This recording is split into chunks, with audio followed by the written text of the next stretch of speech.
next thing you know, it's just one news after another, one guy after another. Everywhere. Just found myself in literally sitting in the living room, and all I have my upstairs in this safe. Everywhere, if I sit in the bathtub, at least my wife won't have to clean that mess. What? Yeah.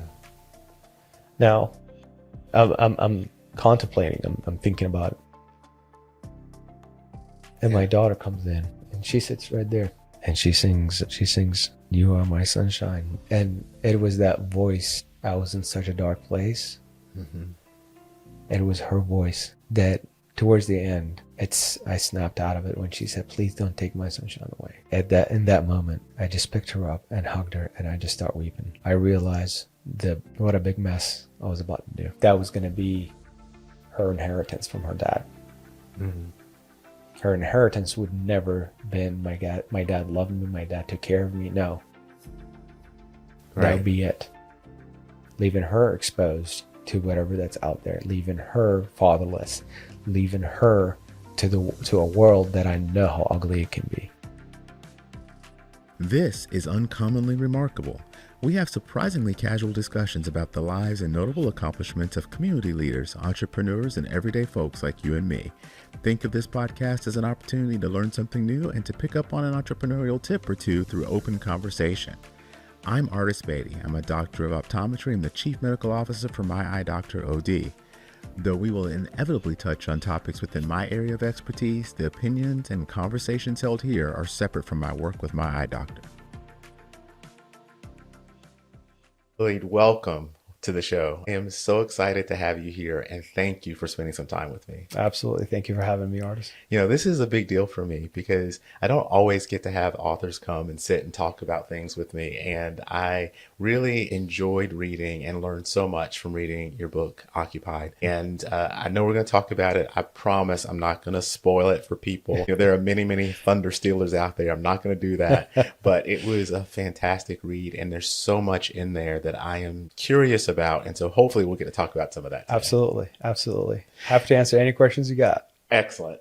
So the first thing I really want to talk about is you're here in the U.S. You had a long journey to get here. Right. And you grew up in Baghdad. Yes. To me, that is incredibly interesting because, you know, living in the U.S., there's so little that we really truly know about other places, particularly places in the Middle East. So can you talk a little bit about where you began?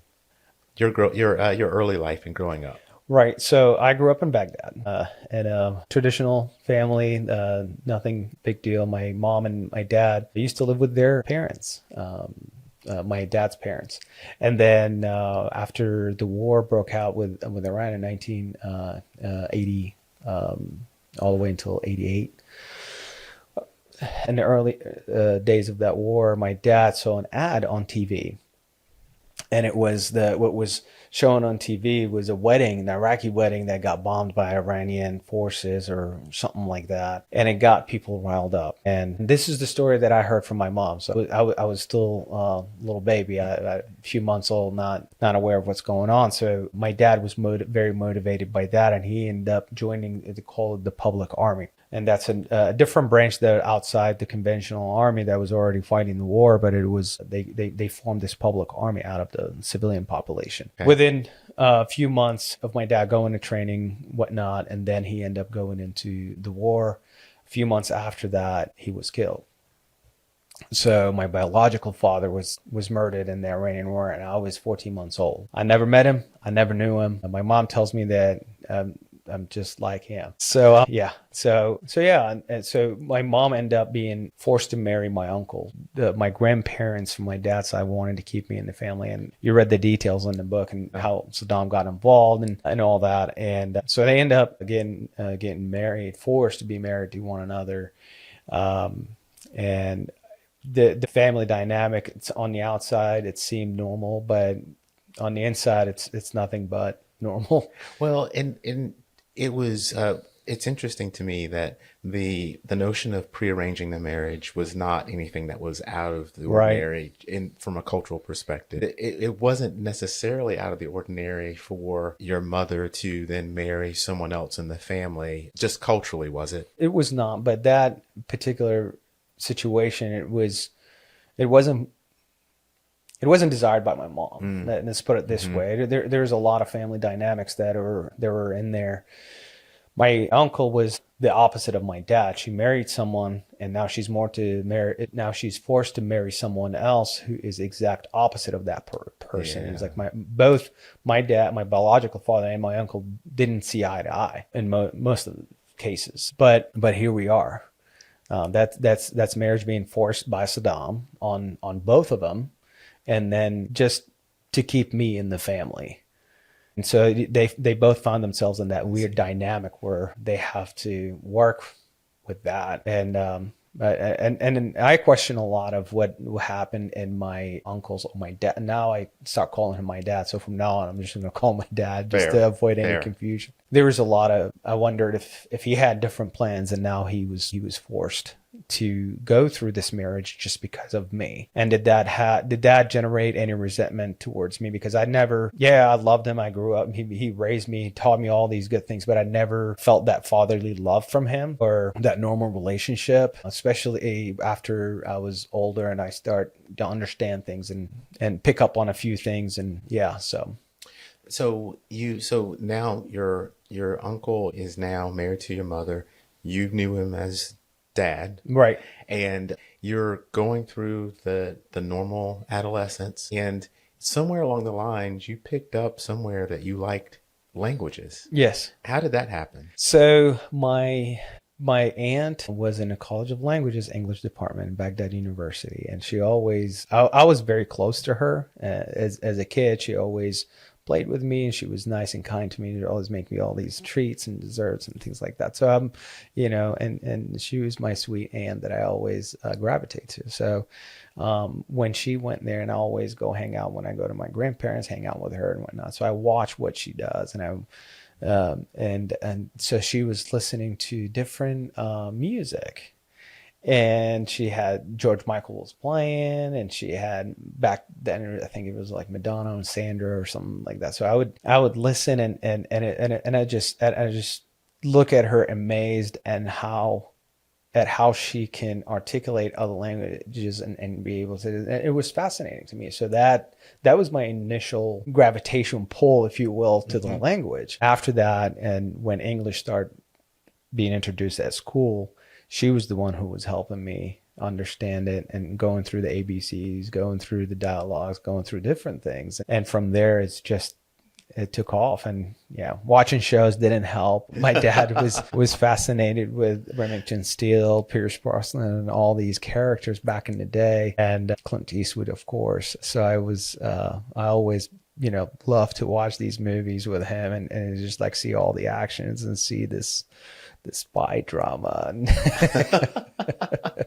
It's always amazing to me when someone starts to talk about English as a language being taught, and that's something that people gravitate to learn. Right. And at first I thought, well, how odd is that the language would be English, and that's the one that were there different schools of language that were available, and English was the one that you gravitated towards? Or no, English was pretty major outside the United States, particularly like most countries. Really, they teach English. And at least in Iraq, we had English as being taught starting at, I believe, 4th grade or 5th grade. Wow. And you start with your ABCs, you start with, normal, like little tiny dialogues, and then you build up from that. And you start doing grammars and all that stuff. And then by the time you get to high school, in my senior year in high school, I was reading Oliver Twist and Hamlet and different William Shakespeare's plays or different stuff. So it increases pretty significantly by the time you get in high school. And then by the time you're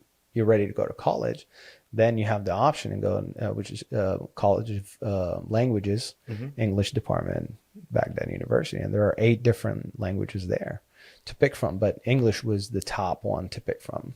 And, for people who have not read the book yet and they are going to go out and read the book, this conversation is important because a lot of what comes later is really based on the fact that you learn to speak English early and you learn to speak it very well. Right. And so it is when I was kind of thinking about your trajectory and the things that were important to you, like the music, the shows, and some of the songs that you mentioned, I'm familiar with because we're probably within 3 or 4 years of each other from an age perspective. And so there was a lot of nostalgia thinking about those things. But, there are studies that show that the music you listen to in your teenage years is the music that actually latches into the brain particularly differently and becomes the music that you carry throughout your life. And so as I think about some of the things that you wrote, the songs are thematic, but they kind of continue through your life. And I just think that part is very interesting to me. But so you were going through high school, you were really latching on to language, and then you had to make decisions about university life, right? And my understanding is that during the time, university was free in general, right? But you didn't always get to pick where you went. Is that right? Correct. Okay. So once you finish high school, there is a certain score, and there's a scoreboard that a sheet that the school will hand you, and you fill it out. And based on your score, you list the schools or the universities that you wish to go to, and political science comes first, and then law, and then political science, and then you have College of Languages, and then arts, and so on and so forth. And you have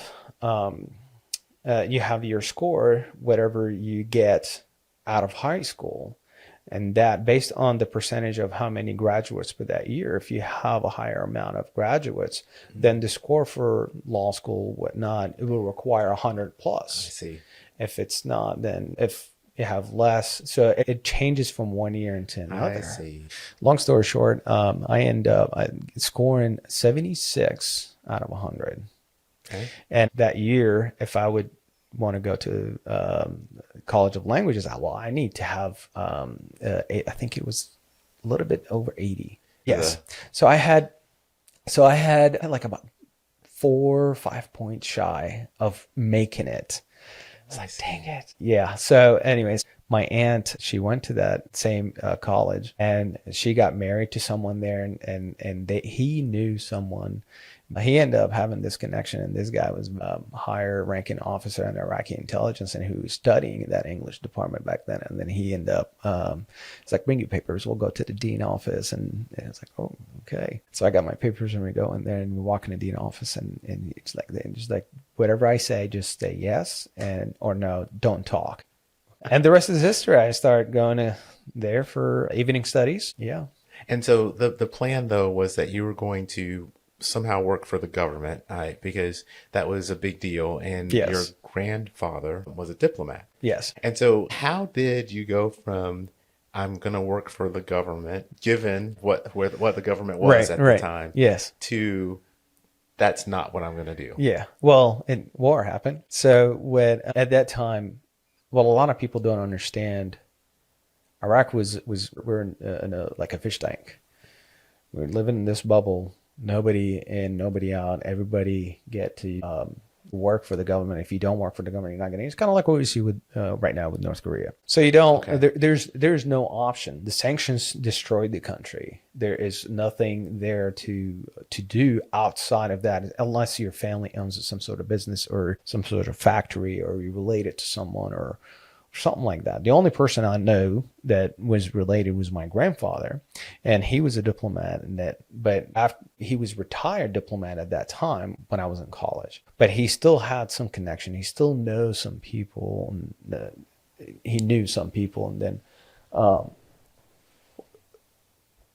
and when I was talking to him, he was like, well, the best option is really not to go in the military, is to work for the government. Like you can work kind of for the equivalent to the State Department or something like that. And if you have that language, you'd be able to go and work in certain embassies or different positions like that. And I'm like, well, I like that, and like the travel. Like, ooh, that's pretty cool. So that was the plan. So the war happened, and I was my 3rd year in college. My mom was adamant about me not serving in the military.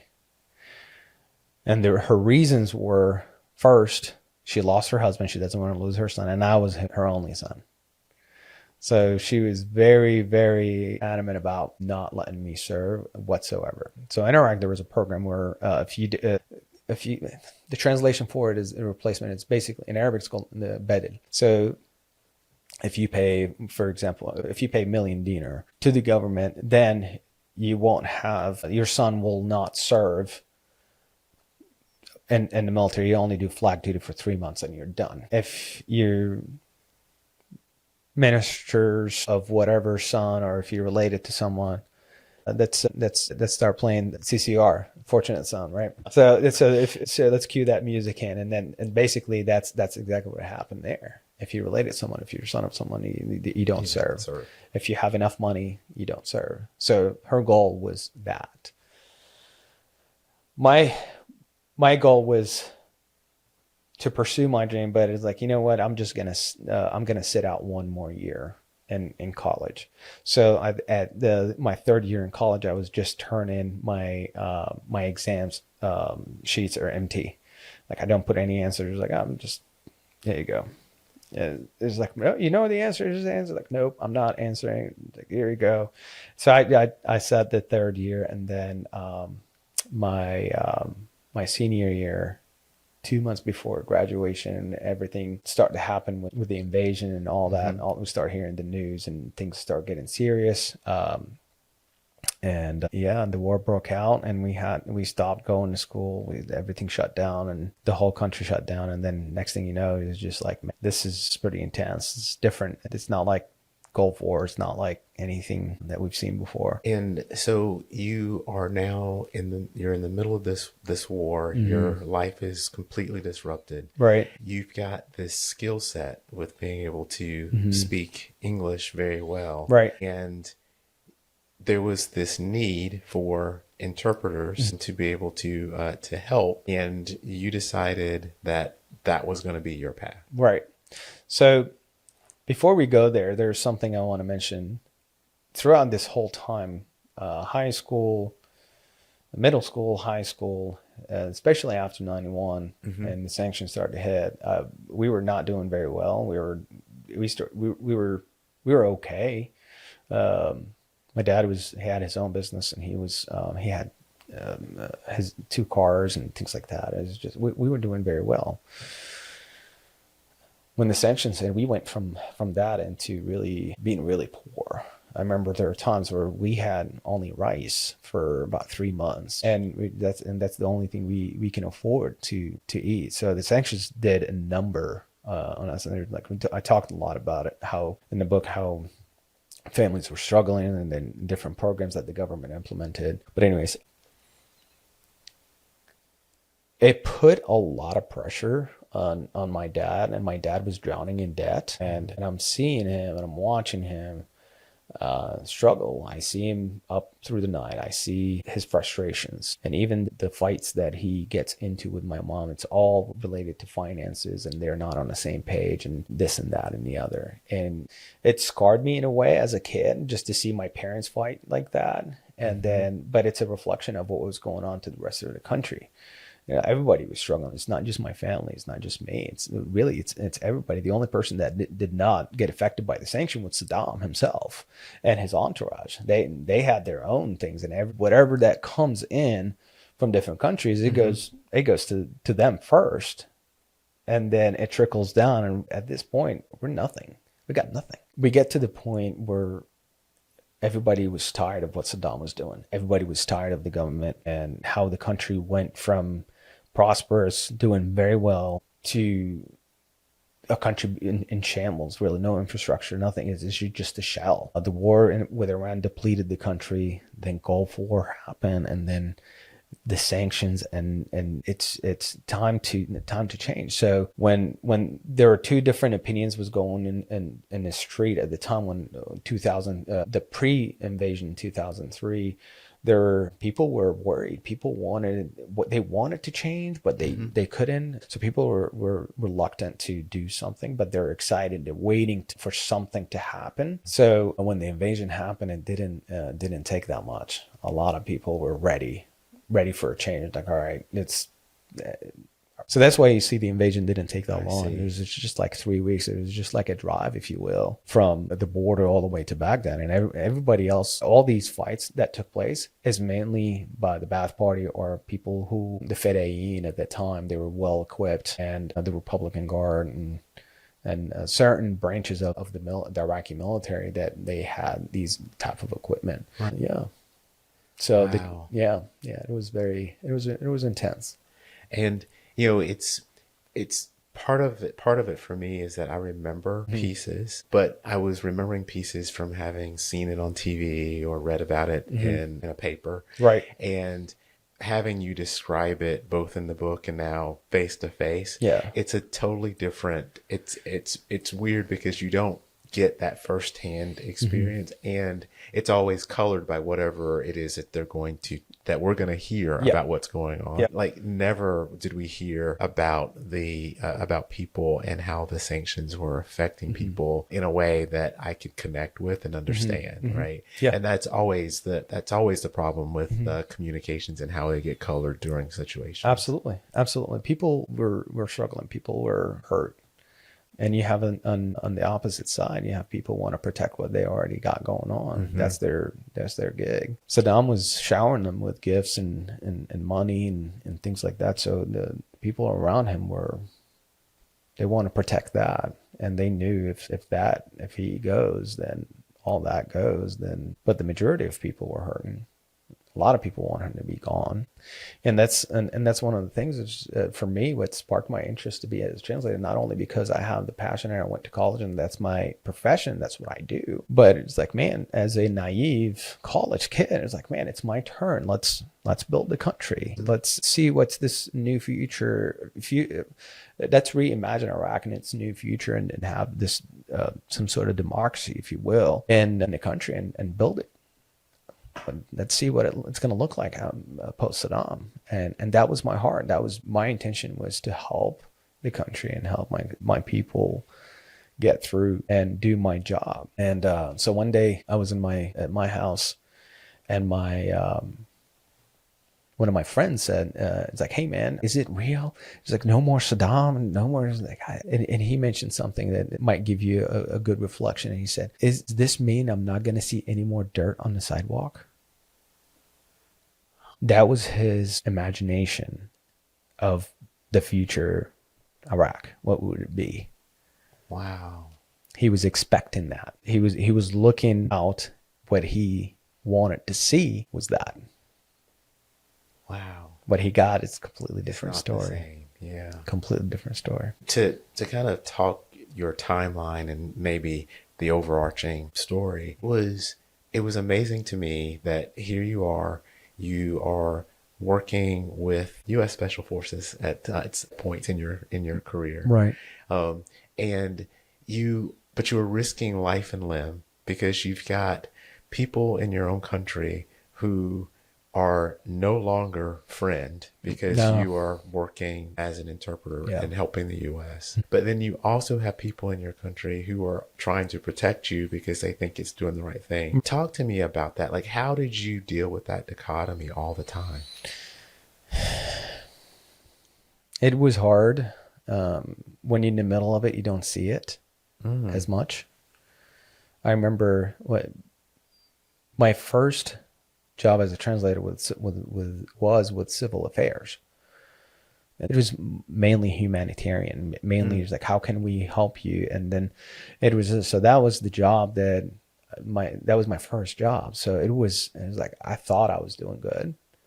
I thought I was helping. I thought I was X, Y, and Z. And then I remember, and then all of a sudden there's this mission that impacted me the most. Was here I am, I'm connecting with civil affairs guys and I'm building this relationship, and then all of a sudden it's like, hey man, we got this mission, we got these bodies in the airport that we need to turn into the people so they can take them to their families. We need to go and talk to the elders and tribe leaders and see if they can identify them and return them to their families. At that point, I've never seen a body. I've never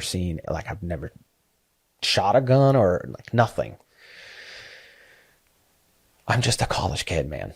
I was worried about my crush. If I get to see her again, Yeah. you know, if I get to see my friends, if I get to whatever. So they come to the airport, and as we're driving to certain locations, and I start seeing the bodies, I couldn't take it. At that time, I couldn't breathe. I just sat down and I said, I can't see this. It was horrible. And I sat down, and that was the first time I was mentally challenged. And then it progressed from that. We started doing checkpoints, we doing patrols, we started doing other things. And then all of a sudden, after 1 year, we moved from Camp Slayer. I was a Camp Slayer inside Baghdad International Airport. And then we moved us to Camp Falcon. Camp Falcon was about 15, 20 minutes drive, but it was an area called Dora. Dora was it was a hotbed for old Iraqi officers and high-ranking officers. Later on, it became a very dangerous area. So interpreters wise, they moved us from Camp Slayer. We start operating out of Camp Falcon. So, and we're doing missions there. We go in and out. And the thing about Camp Falcon, there's only one road that leads in and out, and everybody gets to see it. And it's right on the highway. Everybody across the highway, it's a residential area, and everybody gets to see what's going on. If you have decent binoculars, you get to see who goes in and who comes out and whatnot. It's right there. Oh, wow. What didn't help is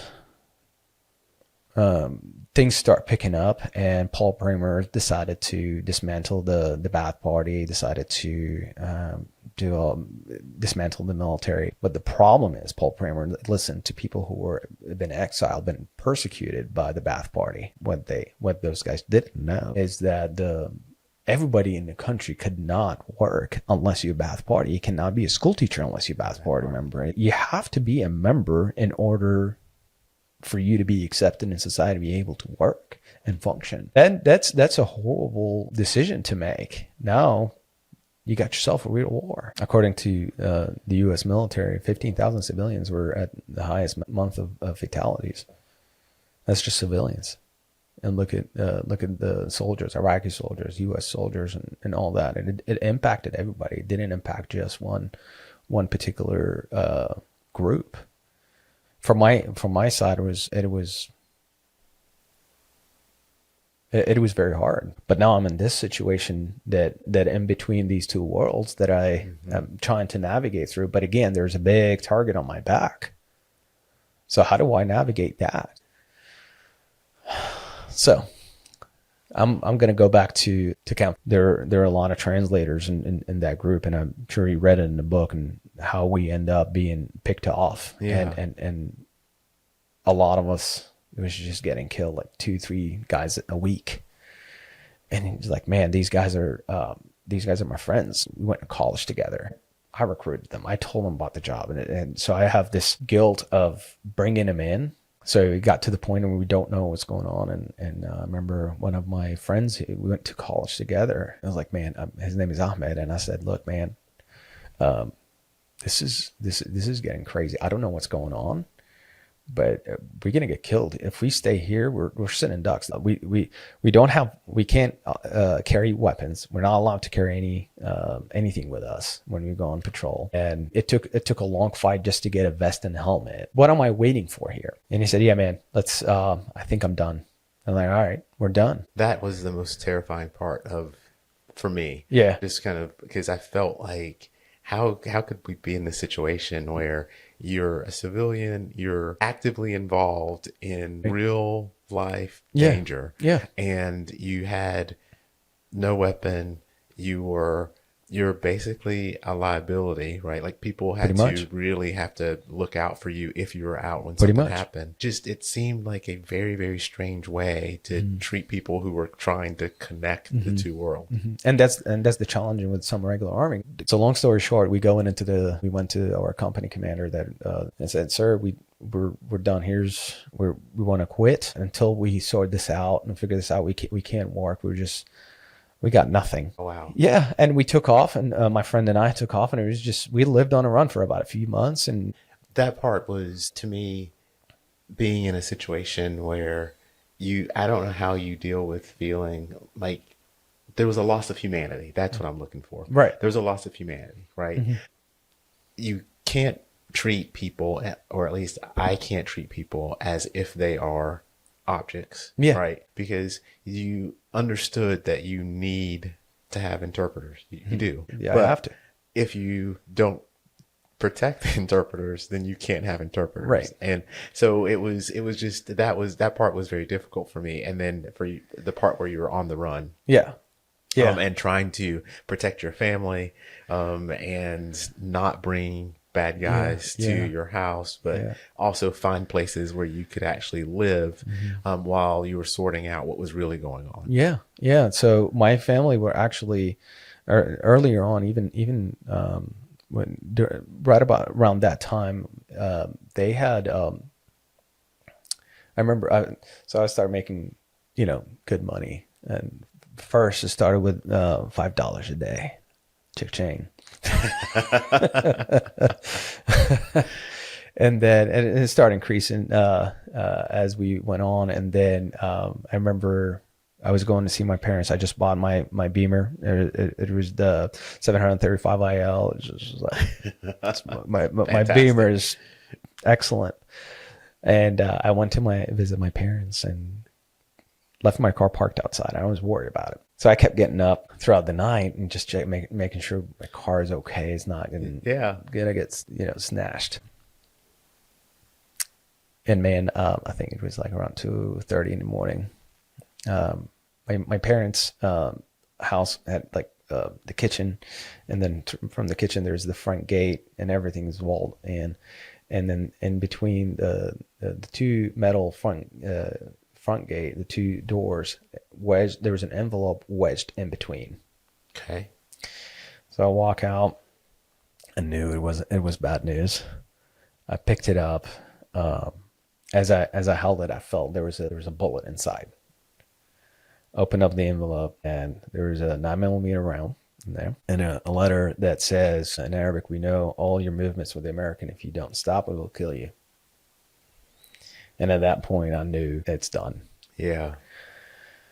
And I woke up my parents, and I told them what was going on, and my mom was crying, and I said, "I gotta go. I can't stay here anymore. At least, it'll be safer without me." And I took off and left, and sure enough, I left the neighborhood. So I can see if somebody's following me. I can see them. By the time I made my turn, I saw a car was coming right after me, and man, I love that Beamer. Man, I just floored it. When I called a friend of mine, he had a workshop, a cars repair shop. I said, "Hey man, open the front gate. I need to park my car inside." By the time I got to his house, I literally missed his house. I was just like, "What's going on?" And it was like, "Well," it's like, "This is what happened." And he was like, "And you came here?" I was like, "Don't worry, nobody followed me. It's just I'm good." I didn't tell him that I saw some headlights behind it. It's like nobody followed me. And we were down to 3 translators that quit. Not 2, sorry, it was 3. And then I started using my whatever money I had, and I started renting places, going from one place into another. And one day,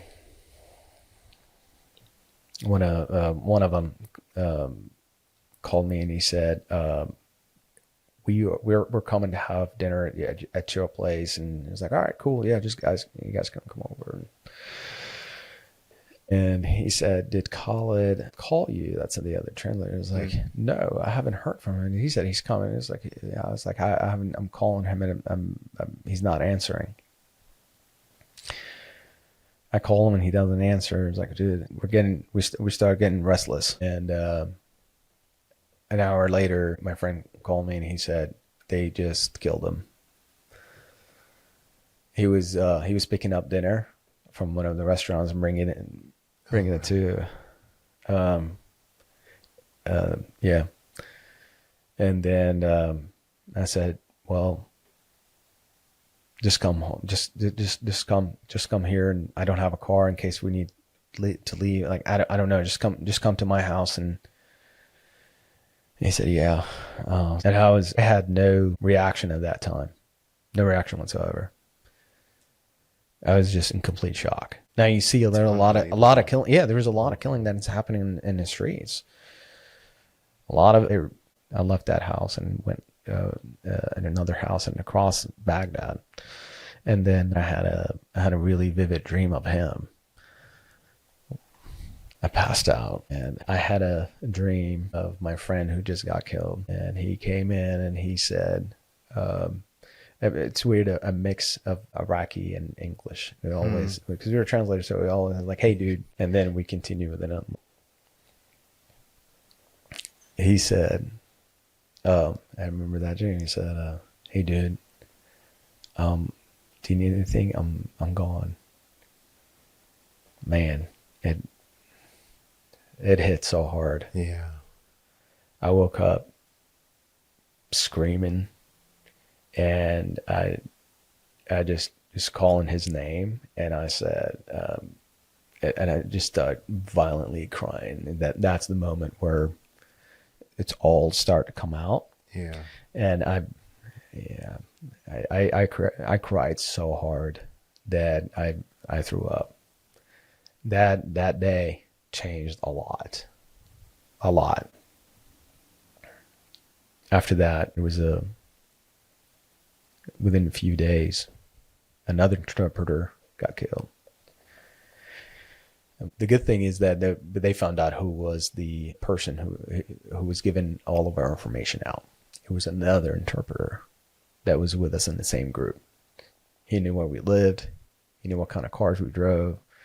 He knew everything about us there. The few people that he didn't know or didn't know enough information about, those who end up surviving.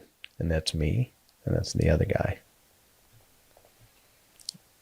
Wow. Yeah. I mean, it's an unbelievable story, and it's just so hard to grasp that it's real and it happened to a person or people, because it just doesn't seem real, but that's the situation you were in. It definitely colored a lot of things for you on the go forward, because, not to give away too much of the story sequencing, because I do want people to read this story because it's incredible. You then made a decision that you were going to go back and you're going to figure out how to still contribute by being an interpreter. But you also but I also want to protect myself, and I want to make sure I'm getting rid of the bad guys. Like, all of these things now were all part of what you were thinking. Right.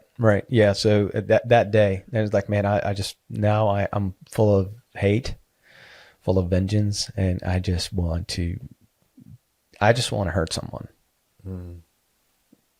So I talked to that other translator, the one that left. His name is Ahmed, and I said, hey man, I want to go back. So we go back to Titan. At the time, we went to the Green Zone. Titan was the company that was contracting for the military and sending interpreters to different locations. They start working with Special Forces unit, who were training the Iraqi commandos, the 36th Battalion. And at that time, they were at Camp Justice. And then after a while, I think within a year or two, end up moving to Bayab. Oh. Yeah, so I went back to where I started. Yeah. Different base, but every time I drive by, it's just like I just look at the gate and look at that it was adjacent to the Flying Man. So I just memories there. Wow. There's just a lot of memories there. And so and here I am in a different unit, if you will. But I always look back at those days and how innocent really they were. And And it was, yeah. And it's just the memories of all these guys that they were there, and the hot days and the checkpoints. As an aside, I'm also fascinated by this taxi situation because it's like you would jump in a taxi and you'd go places. Yeah. And your experience with American taxis was not the same.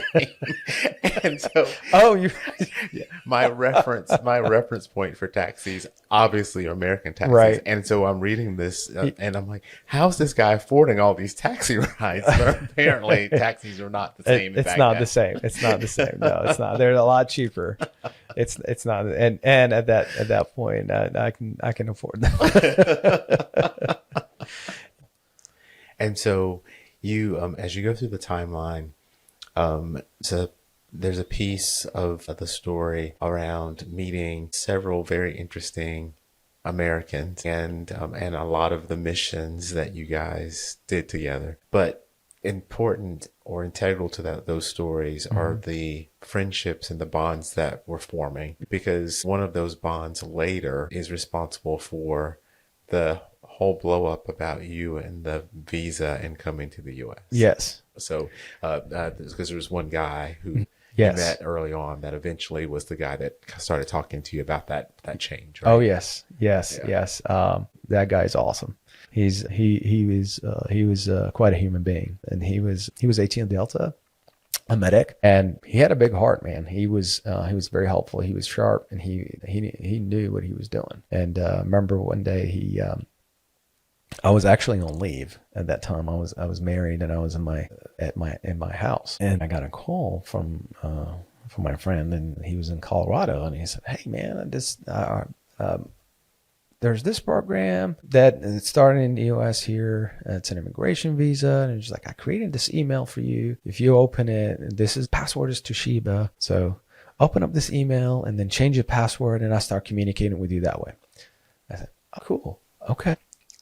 Back then, if you remember the days where you have the coffee shop, the internet cafes, and you go, and so there was one in the neighborhood, and I went there, and that neighborhood was where my ex-wife used to live. So I went there, and I go in, open up the computer, pick one in the back. There are 2 rows of them. It was like a small shop, but there are 2 rows, and I picked the one in the back, and I was sitting there, and I opened it, typed in the email and password, and I logged in, and I see some attachment, and it says like, "Hey, this is the new program that's happening." And he's like explaining everything for me, and then the instructions and whatnot. So I open up and I see this document, and it had like some seal, USCIS seal. Just I was like, oh, close, shut off, and Leah like, "Oh wow." And that was the beginning of it. We start working on that process, and things start moving forward, and then my dad got killed. Yeah, that was in 2007. That was the Civil War was already happening. The bombing of the mosques in summer was already happening, and a lot of sectarian violence was happening. Mahdi militia was on the rise. And so now you have this opportunity to perhaps leave Iraq, but your mother has lost her first husband, then second husband, and her oldest son is thinking about leaving. So there's a lot that you write about in how you battled with the conversation and how you thought about how you would bring it up, and it's kind of some of the conflicts around making the decision that you were going to go and try to find a better life. When you look back on it now, how do you wrap your mind around, I've got this opportunity, but my family is not going to be with me and they are in this same situation? It was very difficult given the circumstances, that the family dynamics, and also my marriage dynamics. My marriage was falling apart. My ex didn't want it to come, and there are a slew of other things that we talk about in the book. And it was very challenging. And up until that point, I lived my life in a way that is knowing that I'm going to get killed. When that happened, it was that little little hope, that little light that I started like, okay, so there is a way out of this. Iraq was chaotic at that time. So you're not thinking about it just from my personal perspective, but think about it from in general what was going on. Right. So everything that was happening in the country, the country is being destroyed. Everybody in the government is corrupt. Everything that's happening around me is just pointing south. And I look at my mom and I see her struggles, and I look at my siblings who are minors, but I can't go see them. Right. I'm not able even to go visit. And then we go for years without seeing each other. We just call and talk, and that's it. And then this happened, and now there's an opportunity to happen. And when I started the application, I started with my spouse as part of it. And what made it even worse is now that the person that I'm married to doesn't want to go, and my paperwork is pushed in as married man, and now I can't even get my mom. So it was very challenging. So for her, it was a sacrifice. For her, I'd rather to see you alive and well somewhere else rather than here and with a high chance of me losing you. And that's how it went. Wow. Obviously, the visa went through. You came to the U.S. But in doing so, like, things transpired and you ended up still being in the military, but on the U.S. side. Right. Talk a little bit about that transition, because you got here and things were a little different than you expected them to be. And eventually you're like, what am I good at? What do I do? Right. Exactly. Yeah. I thought at first when I first came here, it was like, oh man, this is great. I'm not going to lie. It was like, I partied for like a month or two. I was like, man, this is amazing. But it was definitely a culture shock for me to be here and looking around and just see people, everything's normal. That had to be a shock. And I'm looking at, I remember I lived in an apartment very close to Harris Theater. So, and I grew up eating Frosted Flakes, and that's the only brand that we had back in Iraq and as a kid. So for nostalgia, like, ooh, I'm gonna go Frosted Flakes. It's a good brand, by the way. Right. So I go, and it was the first time going into a grocery store. I walk in, it's like, oh my gosh. And I'm looking at the cereal aisle, and there's just so many options. I got so overwhelmed that I'm looking at it, and I'm just standing there, I'm just looking around. And I paused. And that pause is just, physically, I was at the Harris Theater, but mentally, I was back home. And it's just thinking of my parents, my mom. I'm thinking of my friends, and I'm thinking it's like all these things. Yeah, it's brought tears to my eyes, and yeah, it's one of those things that we all Americans take it for granted. The sheer volume, the choice of things that we just do kind of every day, and we don't often have the opportunity to understand that that's not the way everybody experiences life. And there have been a couple of times when I've been able to sit with people from a different country who've had a different upbringing, and the feeling, the overwhelming feeling of being in something like a grocery store, it can actually be incapacitating at some regards, right? Right.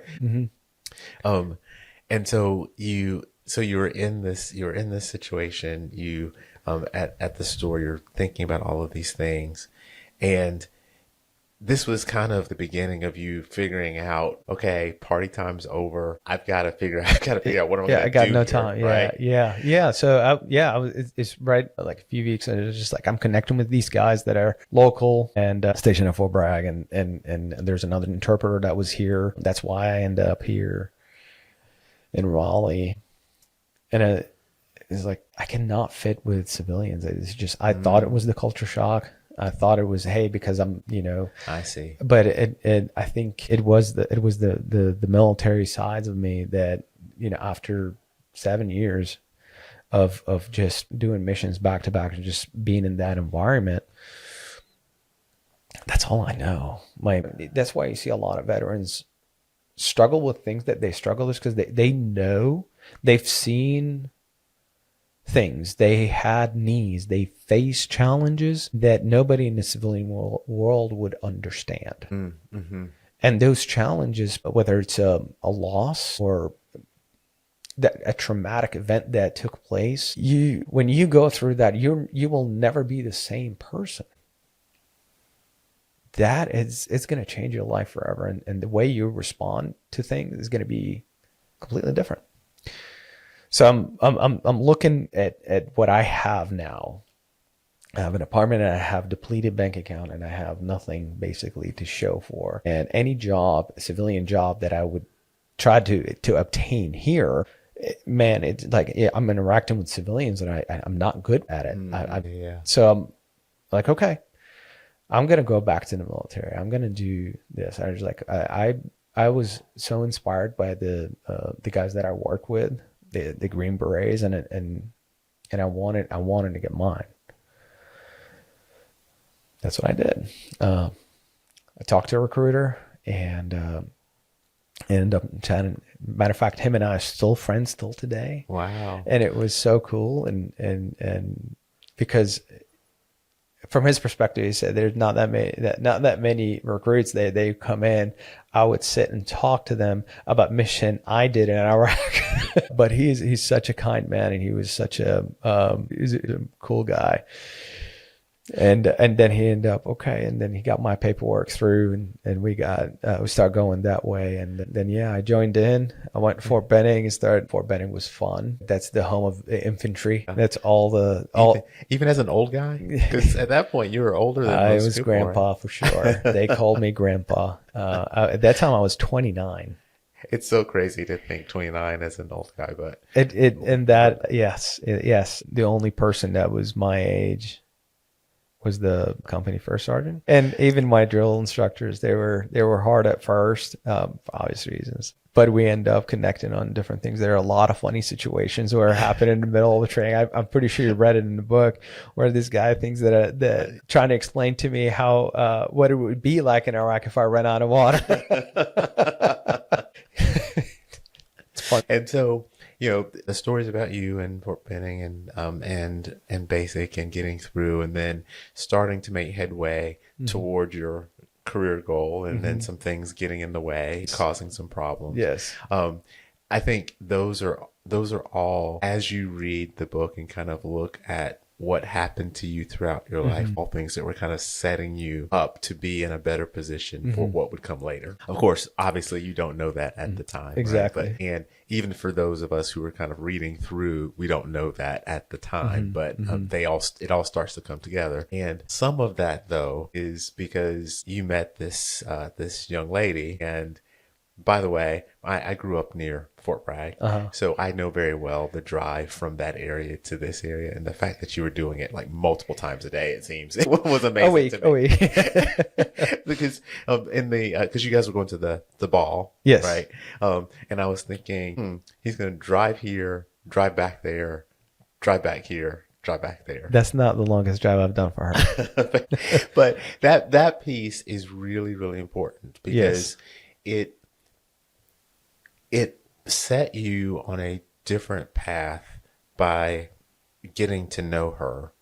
And what I think is key to pull out for this conversation is you had grown up in Islam, had kind of said, nah, that's not for me, and were closed-minded to really thinking about religion in general.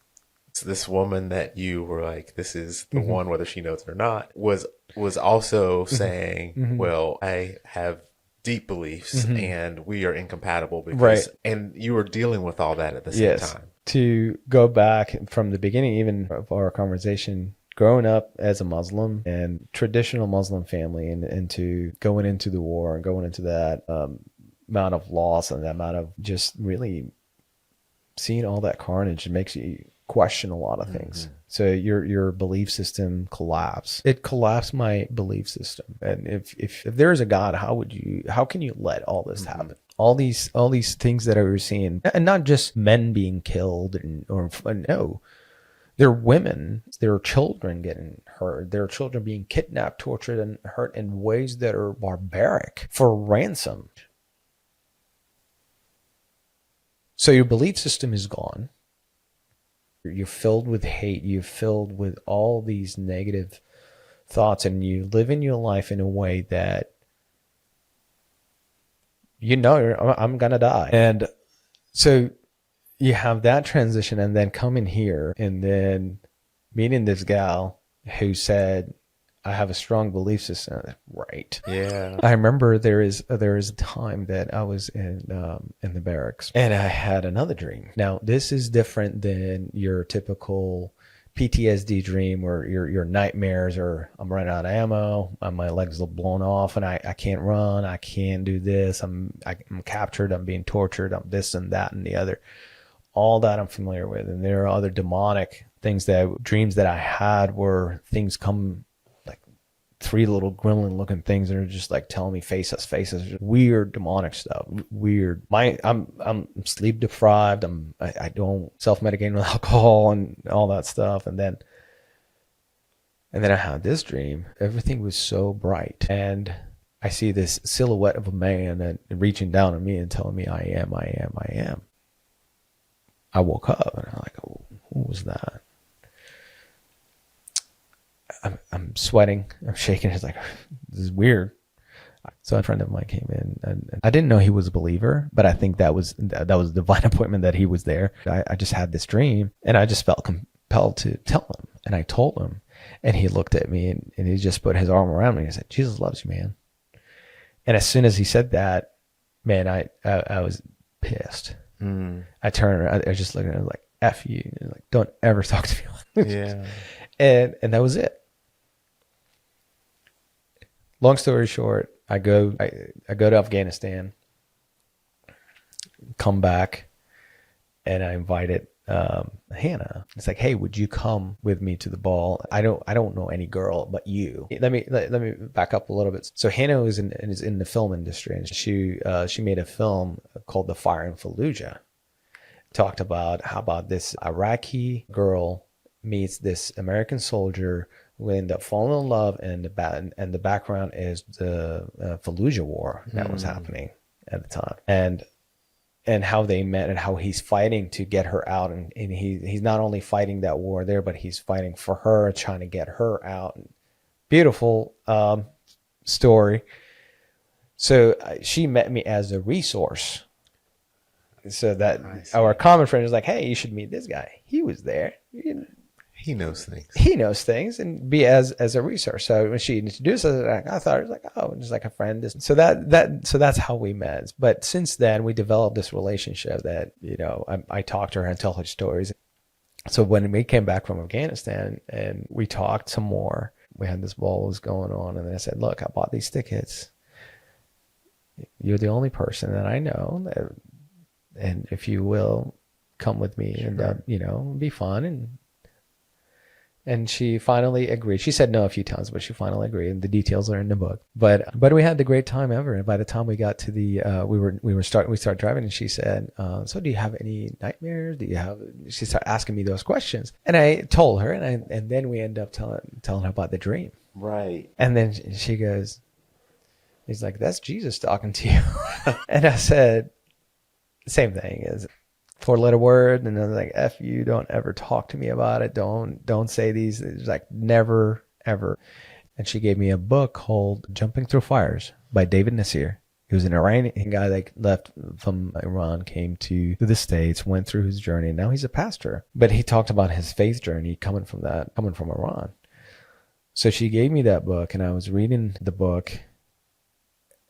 I ended up reading it 3 times. That book ended up answering a lot of questions for me, coming from a Muslim background, coming from Iraq, my mom and I she wanted to go, we were still in Turkey, and she wanted to go to the Grand Bazaar, go see the Blue Mosque, and go Hagia Sophia and whatnot. And I said, yeah, we'll go and have fun. But right before we go into the Blue Mosque, they have this outside perimeter with these arched gates around it. Right then and there, one of them were trying to go in, and my mom said, "Yeah, let's go out and pray." And they're just like, right at that moment, right before we go in, I felt a pull on my back, and I just heard this gentle voice that said, "You don't belong." That was it. Wow. That was after reading the book and after all of these things, the dream happened, and all these encounters, those little things, and all these times that I questions, man, I'm supposed to be dead. I'm supposed to be in this truck that got torn to pieces. I'm supposed to be here. Right. And, like, I was supposed to be get captured. There's a gun in the back of my head. How did I get out of that? Right. How? I told my mom, "You go in and pray. Do your thing. I'm not going in." I turn around, and that was the first time I said my prayer. My first prayer, and I said, I don't know, I looked up, but I just said, "All right, if you are real, I believe in you, but you have to do the rest." And that was October 24th, 2002. Yeah, a little over 13 years later, I'm in ministry. Yeah. So talk about that, because I think that's important. And there's a couple of stories that we'll talk about, but I want you to talk about the ministry for just a bit. Yeah, I recently started it on Veterans Day, last Veterans Day. Okay. But in 2023, since 2012, I started going to church, and I'm, constantly growing that way. But in 2023, by my wife now and I, Hannah, both felt called to go with YWAM, go on a mission field and serve. So we went with youth. Yeah, YWAM is Youth with a Mission organization. It's an awesome organization. We did a discipleship training school there, a Crossroad DTS. You go there and you spend about 2 months just discipleship, classroom setting, and then 2.5 months of class, and then after that 2.5 or 3 months you go on serve in a different country. And while I was in class and I was praying, I always missed the camaraderie. Always wanted to help veterans. The Lord gave me this vision of a ministry to help veterans. One and to focus on 3 areas. One is identity. The second one is purpose, and the third one is dignity. Identity is that mainly that a lot of veterans struggle with post-military, because we assume our identity from our rank or the position that the role that we took in the military, which is not. It's just a job, and it's just a season, and it's over when you get out of the military, and that season is done. In reality, you're either a father, you're a son, you're a brother, you're a husband, you're all these things, but what you used to do. But we cling to that. We always want to go back to that because we like that guy. The purpose part of it is what really God created us for. We all created for a reason. We're all saved for a reason. We're not just saved to go to church and and worship and come by out. Sure. There's a purpose for each and every one of us that the Lord created us for. What is that purpose that He designed us and created us for? Not what we did in the military, not my MOS, not the mission. Definitely not what the government is telling me. And then the last part of it, which is the dignity, focuses on helping veterans who are homeless, for helping veterans who are in need, and help them gain life with dignity, live their life with dignity.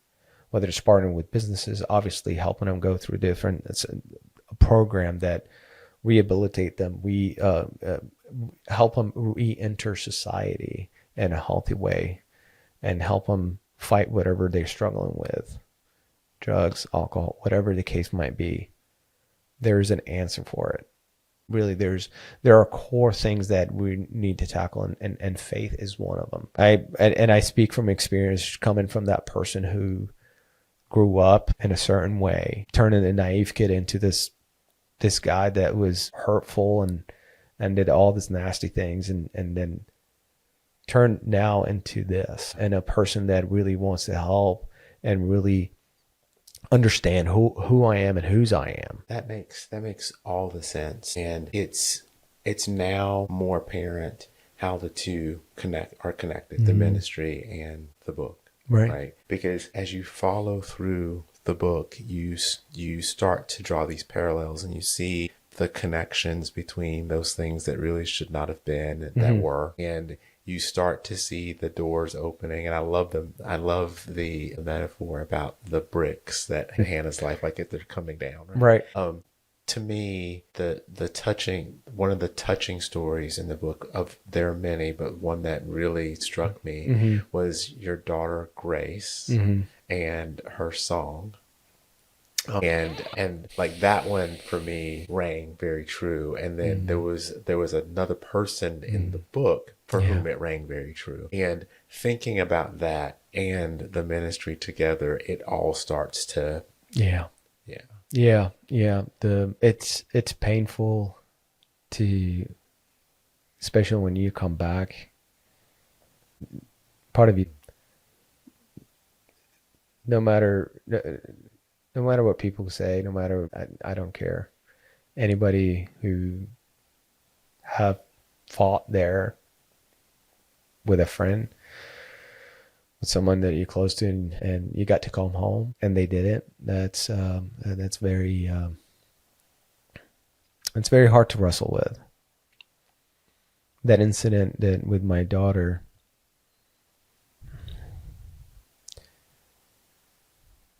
a lot of us sit at our homes and we sit nice and comfy, and we don't know it. And a lot of times even I tell my wife, it's like, this is not real life. What are you talking about? But are you connected? I see them, my friends, and I see that time was ISIS was raging, and I'm struggling with the fact that of it. And it's like, well, people struggling, seeing the enemy wreaking havoc in an area that we fought so hard for and we lost guys in, and like, yeah, that's one thing. But for me, specifically for me, it's different. Now my family is involved with no protection, and they're wanted,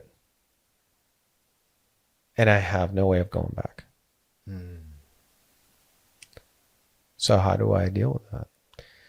And then you hear all the guys from the Iraqi unit, the Iraqi commandos. There are very few guys that are still alive. So it hits you hard. And sitting home, I'm comfortable, AC's going, and you have all these lies that are coming into your head, and it is just, man, what is my purpose? Who am I? I don't know who I am anymore, man. I'm used to be this guy that did all these things, and I need to go back, but I can't. It felt like where the things that are nice and comfortable felt like chains. The marriage, the kids, the house is like, what is this? I don't want to be here. I want to go back, but I can't. What about my family? What about my mom? What about my wife? What about my kids? And what? Yeah. Down the spiral hole you go. And next thing you know, you just one news after another, one guy after another. And I'm just found myself literally sitting in the living room, and it's like, well, I have my upstairs in this safe. Maybe if I sit in the bathtub, at least my wife won't have to clean that mess.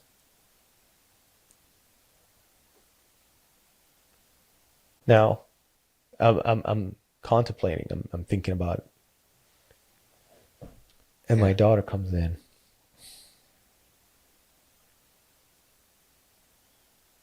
And she sits right there. And she sings, "You are my sunshine."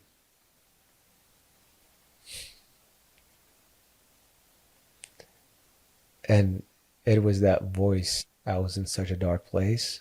And it was her voice that towards the end, I snapped out of it when she said, "Please don't take my sunshine away."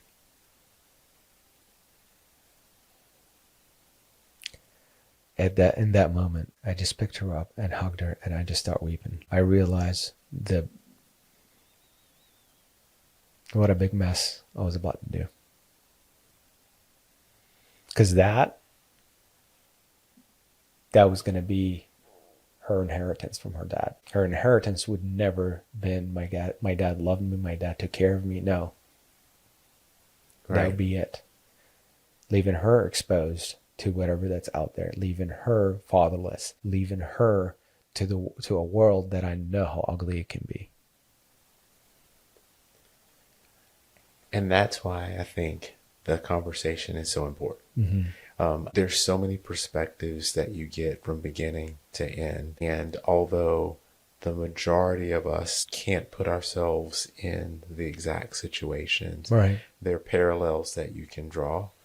And thinking through the decisions that you had to make and how those decisions landed you where you are. And then even after making what seemed like a lot of really good decisions, still be in a place where you felt like there was no way out. And then seeing that, being able to find a way, I think is really important. And there have been a lot of conversations that I've had with a variety of people on the show. There have been a lot of times where I think there are pieces that people just need to hear. And after reading, I really wanted to have the conversation with you because I felt like people needed to hear. And the combination of that, and I love the ministry and what's behind it, because I think there are resources that people need, and you're providing one of those resources. Yeah. And that's, like I said, going back to YWAM and how the ministry started, it was the two things that the Lord spoke to me and my wife both about. Me specifically was to start this ministry. And my wife is like, we needed to write the book. Occupied is not, writing it was anything but fun. Think about it. I can't imagine. Think about it. I had all these experiences, so many losses. The only way I was dealing with it is alcohol. It's not a healthy way to process or loss or trauma or any of that. It's just, drink up. Get up the next day, do the same thing. Right. So I remember, Hannah is the writer. I just put it in the story. I put it on paper and I just do a brain dump. And it was like, because I got blown up so many times, man. I forget things. And I just write it down and I explain it to her. And thankfully, my wife understands what was going on. So I'm not responsible for whatever happened in the world. I was just a little kid that's trying to do his best. That's it. If people are listening and they want to find you, how do they do it? Well, redefinewarriors.com. That's the ministry that I'm doing. And it's local here in Raleigh. And I'm praying that it will grow to the point where we partner with other ministries. And praise God, I got connected with a lot of good ministries around there, are faith-based and who are absolutely incredible. And the other thing is, like, the book is available on Amazon. Purchase it. The information are in there as well. Now that I know we're neighbors, we're going to have to continue our conversations. It's been really, really great getting to know you. I told you before we started that after having read, I felt like I already knew you because there's so much detail in the book. And now having you sit across from me and kind of talk through things, you're an amazing individual. And thank you. And I have not said it, but I will. Thank you for your service. Absolutely. Thank you for having me, man. Thank you for coming by. If you've made it this far, then I have to thank you for your time. I hope you've learned something new and enjoyed listening to the discussion as much as I enjoyed having it. I'd love to hear from you about the show because we're working really hard to bring you great content, and the feedback really helps us get better. If you like what you've heard or watched, for those of you who are streaming out on YouTube, then take a split second to give us a thumbs up or a like. It really helps other people like you find the show too. And no one likes to miss out on the good stuff. So go ahead and subscribe and hit the notification bell so you don't have to wonder when or if there's a new episode. And until next time, stay remarkable.